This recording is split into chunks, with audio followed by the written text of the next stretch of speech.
Lyra Venn had made precisely 3 mistakes that afternoon. The first was volunteering to supervise the nursery den while the Carvax mothers attended the tribal council. The second was lying down on the sun-warmed stone platform, just for a moment after the cubs had seemingly settled into their afternoon rest cycle. The third, and perhaps most catastrophic, was underestimating the opportunistic nature of apex predator juveniles when presented with a sleeping human. She woke to pressure on her stomach, not gentle pressure, not the kind that could be ignored or sleepily dismissed. This was the solid, dense weight of a creature built from muscle and evolutionary superiority, albeit in miniature form. Lyra's eyes cracked open to find Kiro, all 60 pounds of rust-colored fur and oversized paws, sprawled across her midsection like a particularly smug throw pillow. His triple-lidded eyes were closed, his breathing deep and even. One massive paw rested possessively on her ribcage. "Kiro," she whispered, her voice still thick with sleep. "Kiro, buddy, you need to move." The cub's ear twitched. Nothing more. Lyra drew a breath to speak again, but the inhale caught halfway. There was more weight now, considerably more. Her head turned slowly, cautiously, her neck protesting the angle. 3 more cubs had arranged themselves along her legs. Their combined mass pinned her lower body completely to the stone platform. When had they... A 4th cub, this one smaller than Cairo but no less determined, had claimed her left arm as a personal pillow. "Oh no," Lyra breathed. "No, no, no." Soft padding sounds announced new arrivals. 2 more cubs emerged from the shadow of the den's eastern alcove, their intelligent amber eyes fixing on her with the intensity of predators who'd spotted prey. Except their prey was apparently a prone human woman who'd committed the cardinal sin of appearing comfortable and warm. "Don't you dare," Lyra warned, but her voice lacked conviction. She'd been on Carvax Prime for 8 months. She knew the cubs by now. She knew that tone. The first cub, Mira, she thought, recognizing the distinctive white marking across the snout, bounded forward with the enthusiasm of youth and the coordination of a drunk elephant. She landed squarely on Lyra's chest, knocking the remaining air from her lungs in an undignified wheeze. The second cub took a more calculated approach, circling once before settling across Lyra's right shoulder and upper arm with surgical precision. Lyra tried to shift. Her body responded with approximately 3 millimeters of movement before the combined weight of 6 Carvax cubs, each averaging between 50 and 70 pounds, informed her in no uncertain terms that shifting was no longer among her available options. "This is fine," she muttered to the den's vaulted ceiling. "This is completely fine.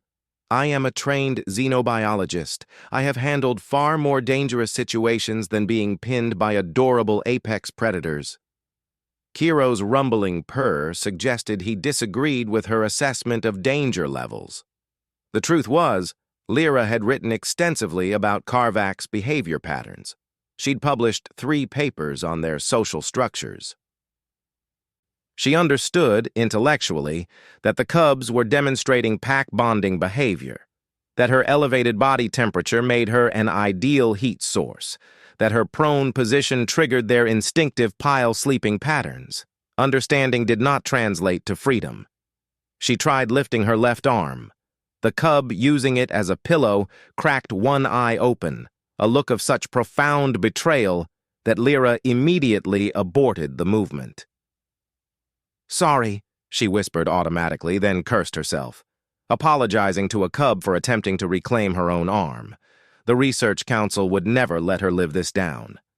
More padding sounds. Lyra's heart sank. "Please be going outside," she muttered. "Please be heading toward literally any location that isn't on top of me." The universe, as it so often did, ignored her pleas. Cubs 7 and 8 approached with the confidence of conquerors claiming new territory. They surveyed the existing pile with calculating eyes, identified the few remaining unclaimed sections of human, and wedged themselves into the gaps with impressive efficiency. Cub 7 draped across her hip. Cub 8, the smallest of the group, claimed the space between her neck and shoulder, its warm breath tickling her ear with each exhale. Lyra was now supporting approximately 480 pounds of predator cub. She couldn't shift. She could barely breathe, and somehow, impossibly, more cubs were arriving. "How many of you are there?" she gasped, trying to count the bodies that seemed to be multiplying by the minute. The den's entrance framed 2 more silhouettes. By the time the pile reached 11 cubs, Lyra had transcended panic and achieved a state of resigned acceptance. This was her life now. This was how humanity's great interstellar expansion would end. Not with war, not with disease, but with a xenobiologist crushed beneath an avalanche of affectionate juvenile predators. She could see the headlines. Human ambassador suffocated by cuteness. Galactic Council baffled. Kiro shifted slightly on her stomach, his purr intensifying to a volume that vibrated through her sternum. Around and atop her, the other cubs settled into deeper sleep, their combined warmth creating a microclimate that, despite everything, wasn't entirely unpleasant. Lyra heard voices approaching, the mothers, returning from council. "Help!" she called out, her voice muffled by approximately 50 pounds of cub currently draped across her face. "I've been conquered." The first mother rounded the den entrance and stopped. Her predatory features, so often fierce in negotiation or hunt, softened into something that might have been amusement. "Lyra Ven," the matriarch rumbled, her vocal cords producing harmonics no human throat could manage. "The cubs have claimed you." "I noticed," Lyra wheezed. "This is unexpected." The matriarch tilted her head, studying the pile. "They do not pile with outsiders. They do not pile with those outside the pack."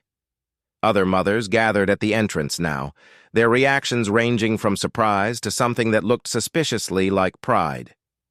"Can you maybe explain that after you get them off me?" Lyra managed. "I think Kiro's cutting off circulation to my legs." The matriarch made a sound, a combination of clicking and humming that Lyra had learned meant deep satisfaction. "No, I do not think we will move them. They have chosen. You are pack now, Lyra Ven. Human pack, first of your kind." Lyra blinked, or tried to. A cub tail was blocking her left eye. "I can't be pack. I'm the xenobiologist. I'm supposed to observe and document, not be buried under cubs," another mother offered, her tone warm with amusement. "Exactly. Wait, is someone recording this?" They were, of course. Every mother had activated their documentation crystals, preserving for posterity the moment a human woman became the first of her species to be formally adopted by a pile of predator cubs too stubborn to acknowledge her protests. Cairo yawned against her stomach, his fangs briefly visible before he nuzzled deeper into her shirt. Lyra sighed, a sound that emerged more as a wheeze, and accepted her fate. The papers she'd write about this would either revolutionize interspecies relations or get her laughed out of every academic institution in the galaxy. Probably both. "For the record," she announced to her warm, purring prison, "humans are supposed to be the adaptable ones, the ones who fit in anywhere, who survive anything." She paused. "We're not supposed to get adopted by the things we're studying." The matriarch's laugh resonated through the den. "Then perhaps, Lyra Ven, your species has more to learn about survival than you thought.